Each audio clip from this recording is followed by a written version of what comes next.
Hello, you read the title. However, I will do something most other people won't do. I will admit the fact that Weimar was already a dictatorship after 1930 until its demise in 1933. The dictator during this period was President Paul von Hindenburg. However, I will be restoring Weimar's democracy in this video in the process, although it will take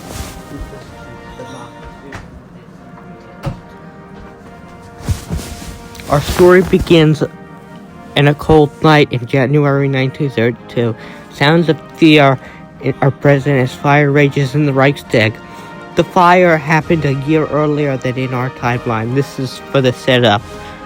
Just like in our timeline, the Austrian painter would rush to the scene, quickly blaming the Communist Party for the fire. However, this time, the Social Democratic Party, or SPD, would actually agree with the Nazis like the Communists did it.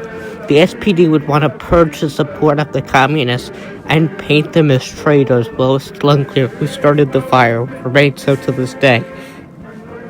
In April, President Hindenburg would be re-elected in a bitter contest against the Austrian painter. Ahead of the July elections, the SPD would select Karl Severing to be the leader of the party. Emphasizing law and order, Severing would provide a steady hand. Meanwhile, public statements would be made by spokespeople like Otto Wels and Rudolf Bretzschild. The SPD could point to the KPD, the Communist Party's neutral stance in the Great War, and their attempts to bring down democracy following it. They could paint the Communists as traitors to Germany. This would generally work, and they'd also promise a New Deal to the German people. The alternative results to the July election would have the SPD winning 230 seats in the Reichstag, remaining the largest party and allowing them to form a coalition with Zentrum. However, there is one obstacle. President Hindenburg personally hated the SPD. He would never let them back into government, especially due to the influence of his advisor, Kurt von Schleicher, who he would appoint chancellor. However, all the parties would be upset at Hindenburg,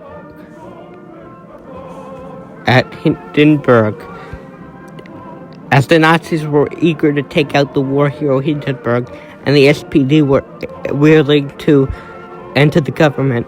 The SPD would begin to wage a propaganda war on Hindenburg, suggesting his accomplishments in World War I were the work of his advisors. They'd also blame him for the current economic situation. They'd order a general strike and shut down the entire country, demanding Hindenburg appoint them to the government. Sneakily, however, the SPD would make a deal with the Nazis in exchange for support in impeaching Hindenburg. They would agree to a deal that there would be a new presidential election if Hindenburg was impeached. They took this news to Hindenburg, who, fearing for his already weakened image, resigned after appointing Severing chancellor. Officially, the reason for his resignation was ill health, because he was over the age of 80, but the public knew he was forced out. Even though Hindenburg resigned, the SPD would hold a new presidential election, which Otto Wels would win and become the new president of the German Reich. The SPD, now in power, would implement a New Deal, implementing Keynesian economics and social programs. These programs, like FDR's, would prove widely popular, and the SPD would grow in popularity as the economy recovered. The Nazis, though, would be totally discredited, as the Austrian painter would realize Severing played him. They would quickly use popularity just as fast as they gained it. This would be due to the recovering economy, plus the greatest coverage of SA murders. Without the painter coming to power, he couldn't have purged the SAS systematically, and thus the SA would still operate under Rome and be known as thugs and criminals. Germany would come out of the Depression, and the West would ease debts, impressed by Germany's preservation of democracy. However, the year was now 1937. Italy had taken over Ethiopia, and Japan was about to invade China. The Spanish Civil War was in full swing, and the Germans supported the Republicans. Italy would support Franco, and the world would break out into war when the Italian fleet sunk a German passenger ship, which was also kind of secretly supporting the Republicans because they had weapons on it.